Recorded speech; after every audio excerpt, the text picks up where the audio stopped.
Mana millioner ekanini ko'rsatmoqchi bo'lmagan 5 ta futbolchi.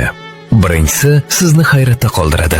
5-o'rinda Luka Modric. Ulkan karyerasi va katta daromadiga qaramay, xorvat futbolchi juda sodda hayot kechiradi. U bezak-u ziynatlarga yoki boshqarib bo'lmaydigan mashinalarga muhtoj emas. U tinch va oddiy hayotni afzal ko'radi. 4-o'rinda Muhammad Salah. Misr futbolchisi shunchalik kamtarki, ko'pchilik uning qanchalik boy ekanini unutib qo'yadi. Boshqa yulduzlar hashamatini ko'z-ko'z qilsa, u doimo past parvoz qilishni afzal ko'radi. Uning eng sevgan ishi Misrdagi qishlog'idagi odamlarga yordam berish. 3-o'rinda Vinicius Junior. Muxlislar uning maydondagi xarakterini ko'p muhokama qiladi, lekin u pulini ko'z-ko'z qilishni yoqtirmasligini ta'kidlaydi. Uning fikricha eng muhimi hashamat emas, balki maydondagi mehnat. 2-o'rinda Sadio Mane, dunyodagi eng kamtar futbolchilardan biri.